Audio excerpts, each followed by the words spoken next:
bacu ba D1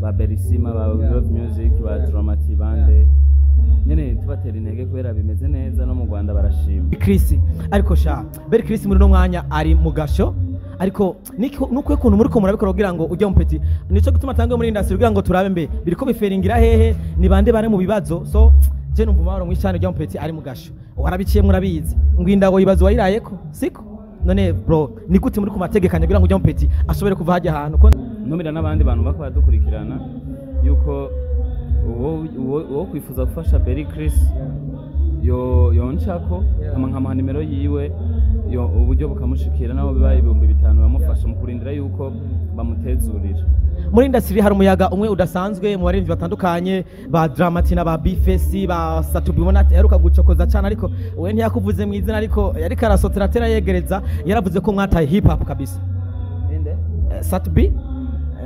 muzonyebuka bwira se ibintu nkabijya ijambo rimwe kuri Satubi kuvuga yuko hip hop mwayihevye mwayijugunye hariya ijambo rimwe nobwira Satubi nuko wavuze D1 ni petit frère wawe gisigura icyo kintu vraiment gusa turazi urakora ingoma zitwika zitobora zikamomora ariko vuga impamvu wavuze ko D1 ari muri nuko yatanguye inyuma yawe canke se kwasa nari noje ndamushizemwo ariko n'aba petit frère banje igituma ndabivuze barakizi uzubabaze abandi batandukanye baravuze ngo musubiye gutumira ko umunyamahanga ntituzoza kwibwa kinde kumwakira concert yiwe ntituzoyitabira ibintu nk'ivyo ubivuga kwiki canke wowe uri mu bantu bahabwa ibiraka cyane n'aba DJs b'abarundi nshimira mwebwe aba journaliste nshimira abakuru ama TV online ama media makuru aba organisateur des événements ukuri ndabatera intege bakora kuranishaka gusumbuka kuko kurimba turabizi turasumba mbe wanashima East Africa yose mu kwikora mu gahogo tubuze promotion y'uko rwego hejuru quality y'umuziki n'ama video mugabe bakore subscribe ni Iciza TV mu bandaye mugira ama subscribe mu bandaye mukurikirana ibiganiro bihabera ni ibintu y'urwego hejuru turabakunda cyane rero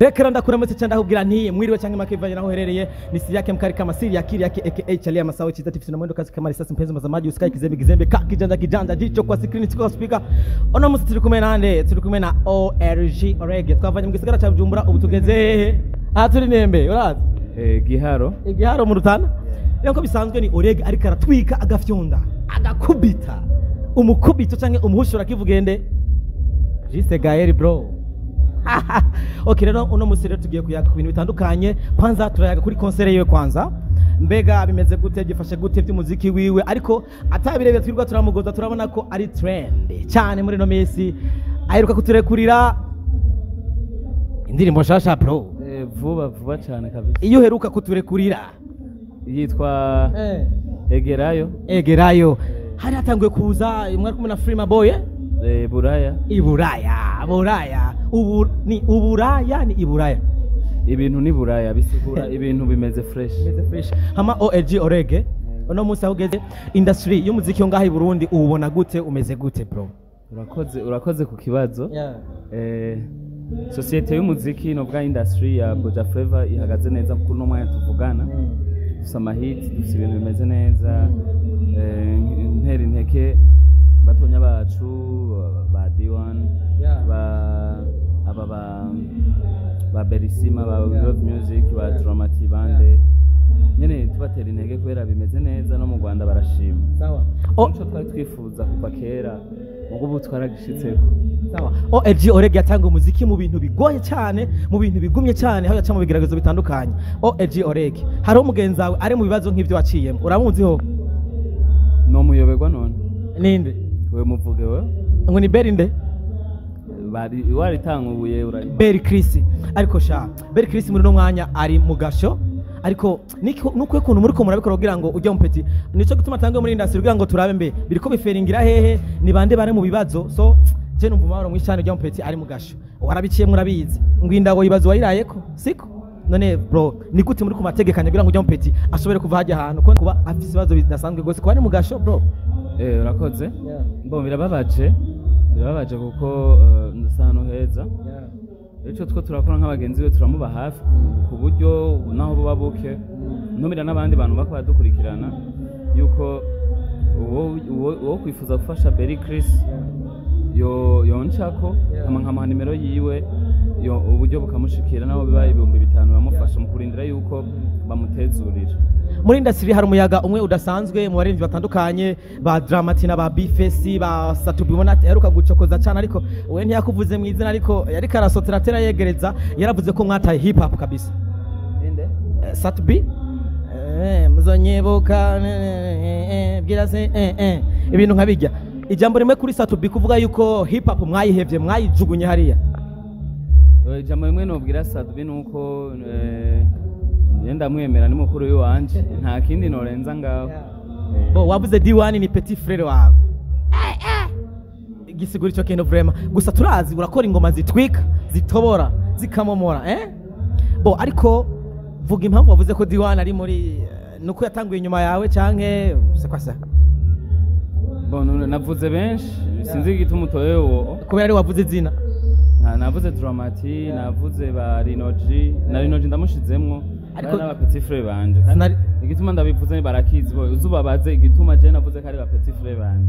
Ariko OLEGUE umuniga bita Title 6 de mana hajya uramuzi? Nusumunyacharama wacu. Voilà, swaswe yiwe muri no mwanya wobuze ukuntu yifashe. No yiwe begwa gute? Ngo arasara niko. Yeah, ameze fresh. None ibintu mbona ku mbuga ari muri hu ibintu by'ubugesera tuziyite fan base ni vibe abari mu canke bijya bintu n'ibiki bro. None ivyo nye bitumye ubimbaza niyo fan base nyene ni hit nyene abari karipangira ibintu vyo.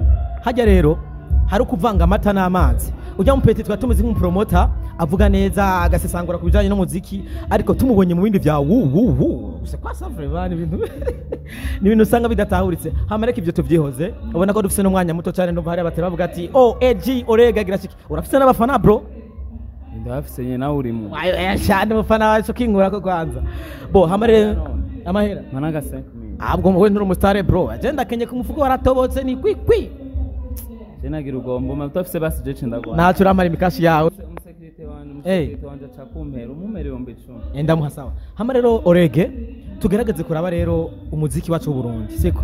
Mu misi heze hariho induru zuko aba DJ bakunze gutumira utwenziki bro. Ya? Bro.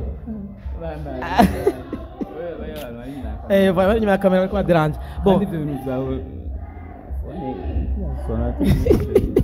Oya gusona urazi bisanga bigoye bro twavuye mbari dukende gushika kure you know barandi promoter kuntu batanguye bro bro nukuvuga ko rero industry y'umuziki wacu Burundi uyibona gute muri no mwanya hayo uraraba ugerageje kuraba aho twahereye muri no mwanya aba DJ kuntu hariho induru nyinshi cyane gusa sinzi nako no gushiramwo abandi batandukanye baravuze ngo musubiye gutumira ko umunyamahanga ntituzoza kwibwa kinde kumwakira concert yiwe ntituzoyitabira ibintu nk'ivyo ubivuga kwiki canke wowe uri mu bantu bahabwa ibiraka cyane n'aba DJs b'abarundi. Bon cyambere ndashimira vraiment byimva mutima industry y'umuziki w'u Burundi ahigeze hama gutera imbere nuko nyene kuko n'igihugu kizonza gitera imbere hama natwe dutera imbere gusa kuko turiko turashima rero nshimira aba promoter nshimira mwebwe aba journalist nshimira abakuru ama TV online ama media makuru aba organisateur des événements ukuri ndabatera intege bakora kuranishaka gusumbuka kuko kurimba turabizi turasumba mbe wanashima East Africa yose mu kwikora mu gahogo tubuze promotion y'uko rwego hejuru quality y'umuziki n'ama video hariho ama problem amwe dufise abantu borganiza ibiteramo barakunze kwidogera basani ngo hari gihe baguha amahera ntutonde ibintu nk'ivyo ariko ivyo navyo biva kuki OLEGUE ni ubizanye birabaho je namaze kunshikira ugasanga afise nka shows 3 ku munsi kuko ndapange no bikorera rimwe gusa gusanga birarangiye imwe ntayigiyemo nkasubiza amahera mugabo ubu ndibaza byaraheze birashika rimwe ni OLEGUE uri muri sangura sinziriye ukavyibagira nivyo byarabaye ntavyonzi hama nukuvuga ko muri no mwanya turabona hari ikibazo gitandukanye mu bantu by'abasani hari kudahuza Dramati na Bifesi numvumengo hari ibintu vy'imiyaga ya gukuntu bimeze ukuntu bafizo na basatubi bivanye n'ijya ndirimbo ntagwa gasore numva imiyaga ubivuga ko iki muri no mwanya ibintu bikora umuziki wacu subira inyuma kumvoza uko umengo hari ko harazamo urwango cyangwa ni kaga fan base kanyu bro ivyo je nacu no bivuga ko kubera mu mabifu si yondi ajya ngo intango y'ubuhanza n'amasoso kandi ngo umuswa ujya umuhini usotera isuka aho siyo reka ndakwifuriza umunsi mwiza bro pasika nziza ahubwo no munsi mwiza Pasika ntiyaje mu Jembwira munsi Pasika. reka nakapfurize Pasika nziza Murakoze namwe ndabashimiye cyane. Pasika hajya twibuka iki Pasika Twibuka izuka rya Yesu. ya Yesu ramuzi Ntawenzi. Yesu nawuzi Yesu kamata bizu kamata bizu waririmbye wa Ukurangorora bibona. Canke ni wetu. Je navuze Yesu ntawenzi jenzi ubundi atari uwo twovugira ku mamikro mu biganiro. Uzi Muhammad Rasulullah Uzi kibirengeye isumba byose. Abantu bakomera kwikine kandi baramutse cyane babwira ati all right mwakoze kudukurikirana ni OLEGUE ababwira ati korayo Suite turakeneye ya concert. Don't worry my friend. OLEGUE. Reka ndakwipuriza umunsi mwiza cyane. Ariko rero babwire ni Iciza TV bakore subscribe. Ni Iciza TV mubanda mugira ama subscribe mubanda mukurikirana ibiganiro bihabera ni ibintu bigwego hejuru. Yeah man. Turabakunda cyane rero. Black.